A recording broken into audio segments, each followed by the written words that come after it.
تعرف ازاي عملنا اللوجو اللي هيظهر قدامكم ده وبأداة واحدة بس وهي البين تول.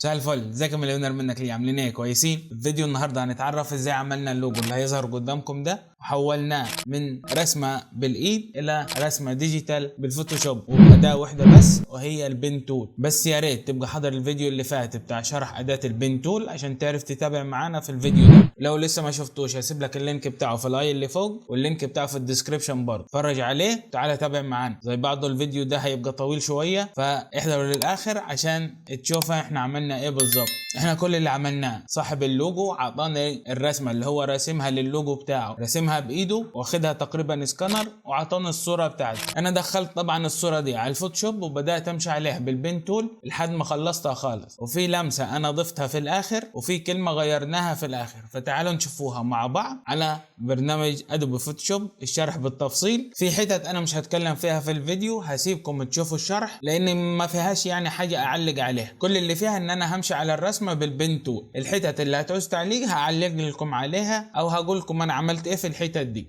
فتعالوا نبدا يلا مع بعضين. اول حاجه اعمل كرييت نيو واعمل المقاسات بتاعتي 1920 1080 300 ريزوليوشن وادوس اوكي. بعد كده هدوس كنترول او اعمل اوبن للملفات اللي انا هشتغل عليها اللي هي الرسمه وهبدا امشي عليها بالبين تول. والصوره اللي فيها الالوان دي هو الالوان دي كان عايزها او هو العميل مختار الالوان بتاعته اللي عجباه، فانا واخدها عشان اخد منها الالوان اللي هو عايزها. دي الصوره او ده اللوجو اصلا اللي هنبدا نشتغل عليه مع بعض. هنسحبوه على صفحه العمل بتاعتنا او العمل الجديد اللي احنا فتحناه، كنترول تي وهعملها روتيت ل 90 درجه كلوك كويس عشان اعدلها عشان هي بالطول، هخليها بالعرض. بعد كده هعمل باداه السلكت او الماجيك 1 تول، اعمل سلكت للجزء الابيض فيها وادوس ديليت او باك سبيس عشان امسح الخلفيه بتاعتها. بعد كده هوصله في نص العمل كنترول اي واعمل له محاذاه في النص بالظبط. بعد كده اعمل كنترول تي عشان املى بيه العمل بتاعي. بعد كده هختار اداه البين تول وابدا امشي عليه لحد ما اخلص الشكل كله اللي هو اللوجو ده. بس انا طبعا طولت فيه، انا يعني بعد ما خلصت تصوير الفيديو ده كان وصل ساعتين ونص ساعتين وربع، فقللته شويه عشان ما اطولش عليكم جوه بقدر الامكان. وطبعا الصور الخام والصور الاخيره وهسيب لكم برضو البي اس دي اللي اشتغلت عليه بعد ما خلصته كله هحطه لكم في ملف مضغوط هيبقى على قناه التليجرام عشان لو حابين تنزلوه وتطبقوا معايا.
طبعا بعد ما اخلص كل شكل يعني كنت باخد كل حرف وحدي او كل جزء وحدي في اللوجو او في الاسم، بعمل كنترول انتر عشان يعمل لي عليه سيلكت. بعمل نيو لاير او لاير جديد واملاه كنترول باك سبيس عشان املاه بلون او الت باك سبيس عشان املاه باللون الثاني لحد ما بس اخلص.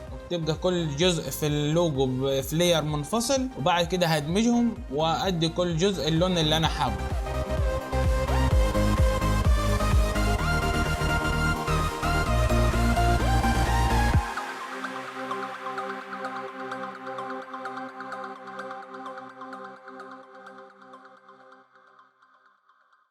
كده خلصنا اول حرفين او اول جزئية في اللوجو، اللي هي الحرفين الاس اللي ورا بعض، او اكبر جزء يعني او اكتر جزء تعبت فيه هو الجزء الاولاني ده عشان فيه منحنيات كتير. هبدأ اخد باقي الكلمة بقى لزري على بعض، هناخدوها عشان كلها شبكة في بعض، فهناخدوها جزء واحد او مرة واحدة بالبين تول ونعملوا لها سيلكت ونملاها بلون معين.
وبرضو انا مش بمشي على الشكل بالتفصيل او بالظبط، لاني مثلا لو مشيت عليه بالظبط هلاقي مثلا في جزئيه طالعه مش حلوه قوي، فهضطر اعدل فيها تاني. فبالتالي كنت بزود اجزاء معينه بالبين تول. زي ما قلت لكم في شرح البين تول، ان البين تول عباره كانك هتعتبر نفسك ماسك قلم وبترسم، فانت برضو لازم تبقى دقيق في شغلك عشان تطلع المنحنيات معاك بشكل حلو وجميل، وشكلها يبقى دقيق وحلو.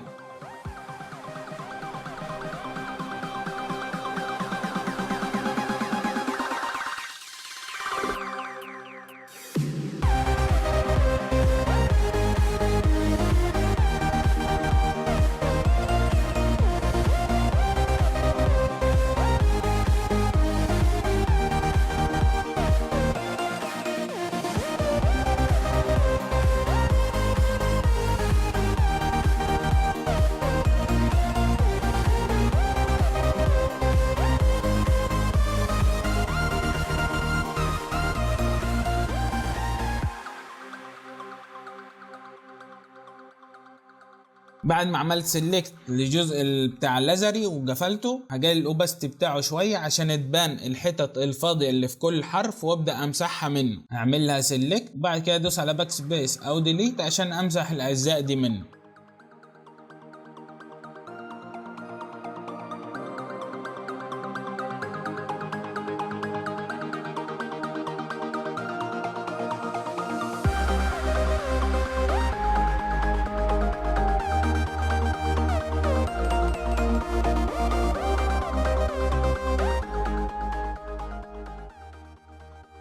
بعد كده هرجع الاوباستي بتاعها زي ما كان.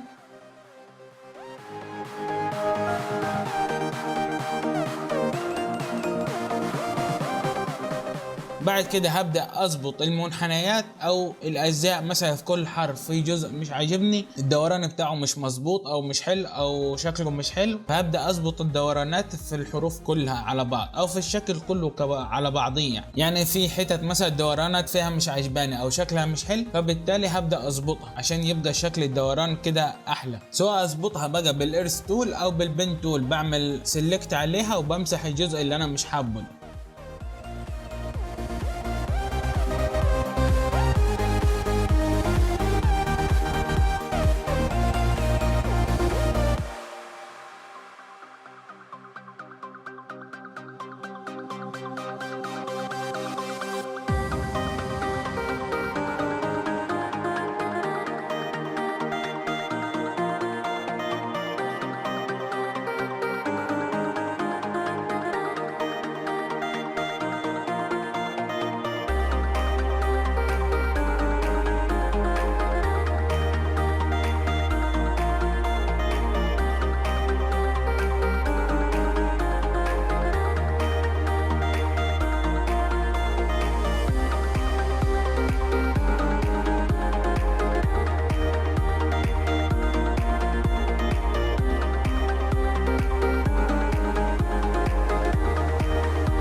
في حتت برضو بعد كده رجعت عملت لها سيلكت ومليتها بلون تاني، يعني لقيت شكلها مش حلو بعد ما مسحتها، فبالتالي رجعت مليتها تاني عشان يبقى شكلها احلى ومظبوط اكتر.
وحرفين الاولانيين الاسين دول هم اكتر حاجه تعبوني، لاني عدتهم تاني مره او اتنين لغايه ما وصلت للشكل اللي انا حابه او للشكل اللي انا اتقبلته. في الاول ما كنتش حاببهم او مش عاجبني الشكل بتاعهم، فبدات اعدل فيهم او اعملهم من جديد لغايه ما وصلت للحاجه اللي انا حاببها.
هنا عملت كنترول جي، علمت الليارات الثلاث ليارات اللي انا عملتهم اللي هم حرفين الاس وباقي الكلمه لازري، عملت كل وحده لير جديد علمتهم كلهم، دوس كنترول جي عملت منهم نسخه، وكنترول اي دمجتهم مع بعض لير واحد كلهم عشان ابدا اظبط مكانها في العمل بتاعي.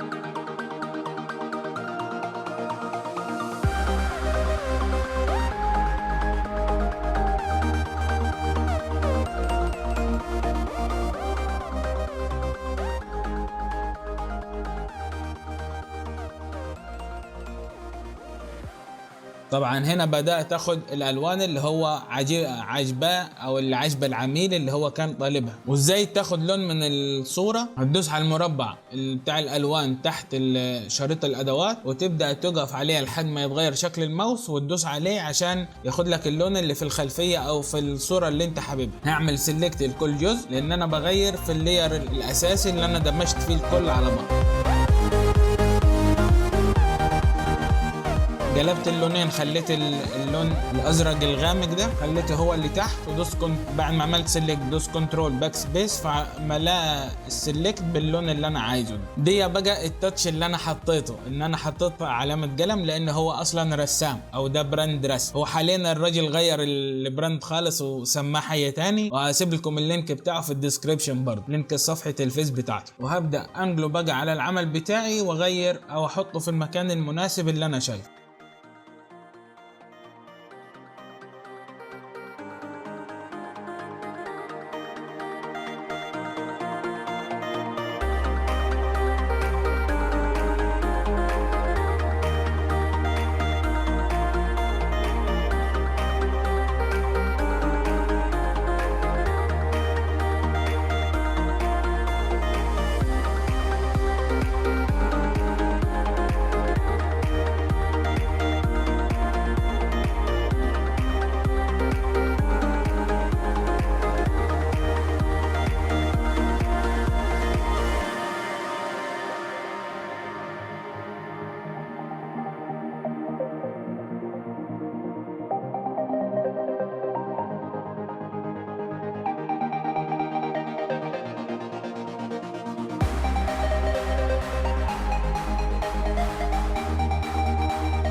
وطبعا هتقولوا ازاي انت عملت جزء فوق الاس وجزء تحت الاس؟ هوريها لكم دلوقتي. انا الاول ظبطت مكانه، وبعد ما ظبطت مكانه بعمل سيلكت للحرف الاس الكبير، وبعد كده باجي بالارس تول وبمسح الجزء اللي تحت الصغير، فكأني القلم بقي فوق الاس وتحت داخل تحتيها، يعني فوق القلم فوقيها تحت القلم تحتيها، يبقى عامل كده جزء فوق وجزء تحت. هنا عملت سيلكت الحرف الاس ومسحت الجزء اللي داخل ورا الاس، فبقي جزء فوقيها وجزء تحتيها تحت. طبعا انا ظبطت سن القلم انه يبقى على بداية الاس الثانية من تحت.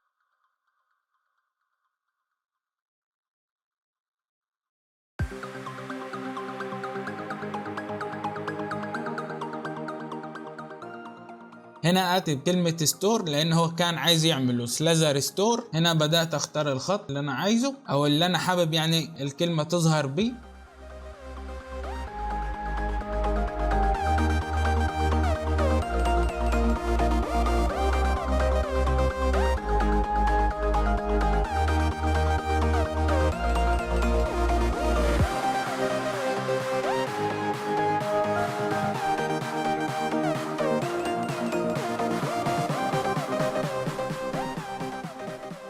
مفيش غير حرف الاس. بعد ما اخترت الخط غيرته وخليته اس كابتن. بعد كده ظبطت المكان بتاعها.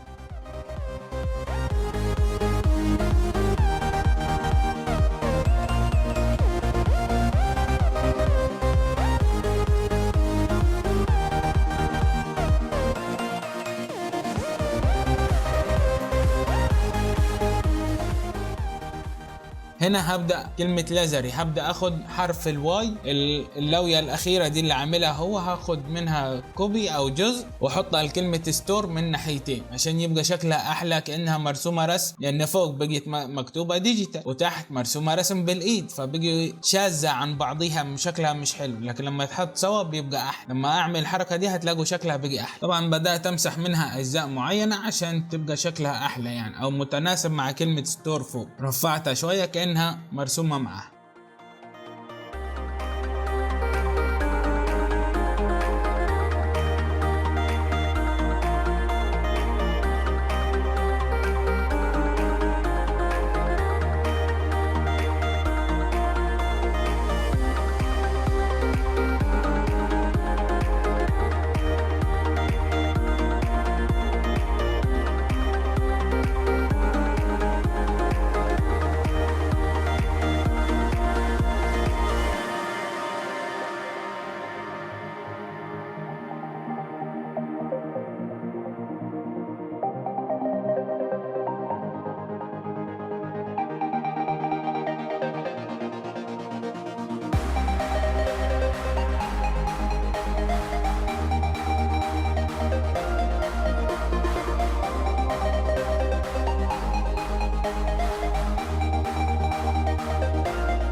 هنا اخدت كوبي من اللي انا عملتها الاولى ناحيه حرف الاي وحطيتها ناحيه حرف الاس، بس قلبت عند الاي موليه لفوق، عند الاس موليه لتحت.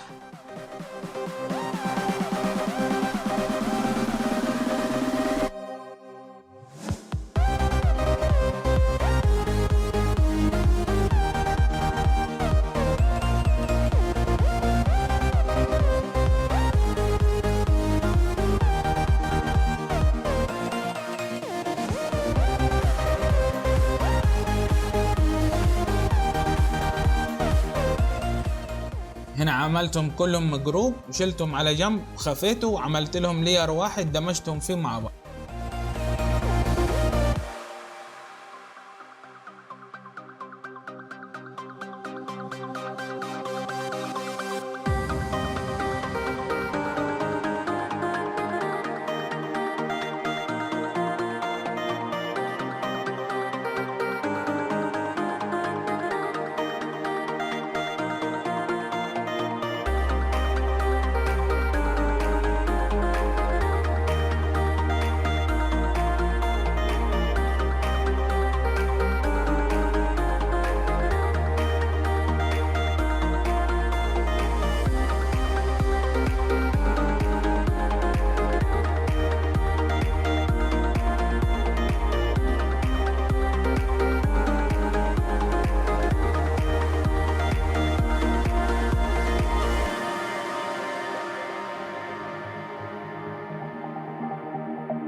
هنا بدأت بقى اظبط الخلفية عشان هو دي كان عايز يعملها كفر لصفحة فيس. هنا برضو قلت اخد الوان من الخلفية او من الالوان اللي هو حاببها دي، عملت الوان الخلفية منها برضو.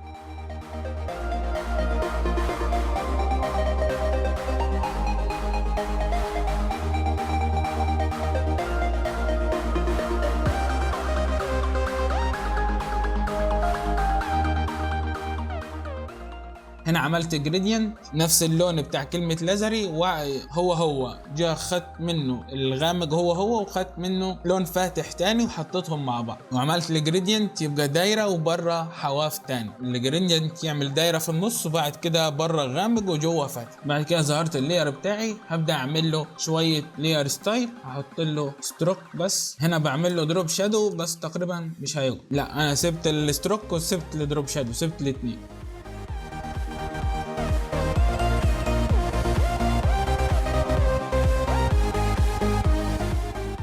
هنا في حتت زيادة طالعة من القلم بره، فبدأت امسحها عشان يبقى الشكل بتاعه احلى.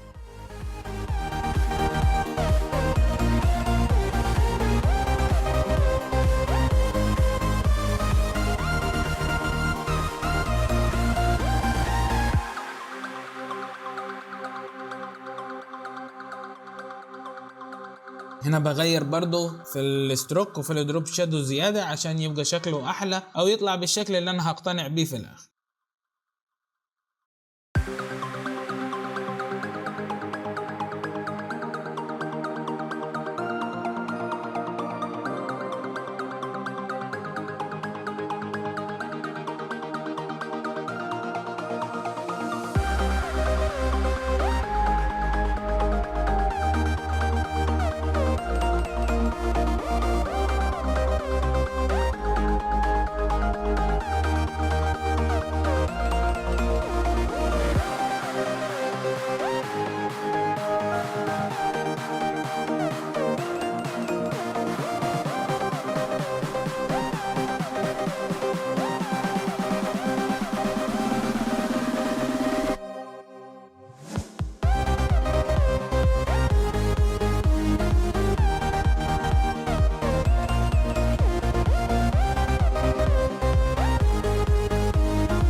هنا خدت البراش تول باللون الابيض واعملها كجزء في الخلفيه في النص عشان يبقى تفتح شويه في النص يبقى شكلها احلى. طبعا بالفرشه الناعمه مش الهارد، السوفت خالص عشان تبقى متداخله في الخلفيه.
هبدأ اعمل ظل تحت كلمة سلازري عشان تبان كأنها طايرة كده في الهواء او معلقة في الهواء شوية. هنا خدت لير من الفرشة اللي انا عاملها البيضة في النص اصلا وعملته بلون اسود، وبعد كده هبدأ اعمل كنترول تي وابططها خالص كده لتحت واحطها تحت كلمة سلازري واخف الاوباستي بتاعها شوية او اغير البلند مود بتاعها.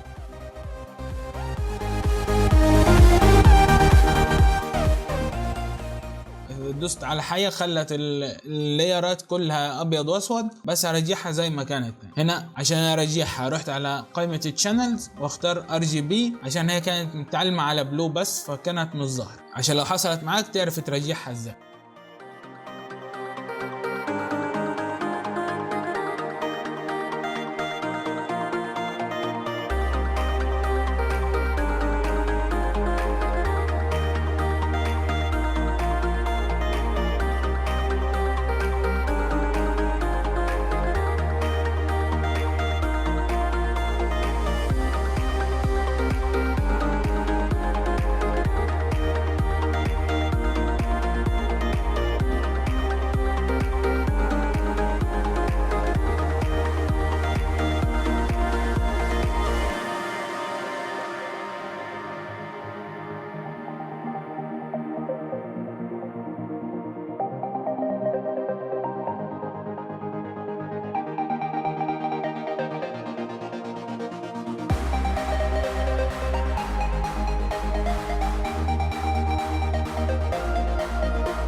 هنا بعمل كنترول شيفت اس واحفظ اللير الشغل بتاعي BSD وGPG عشان اوريها للعميل، وBSD عشان انا احتفظ بيها لو حبيت اعدل فيما بعد.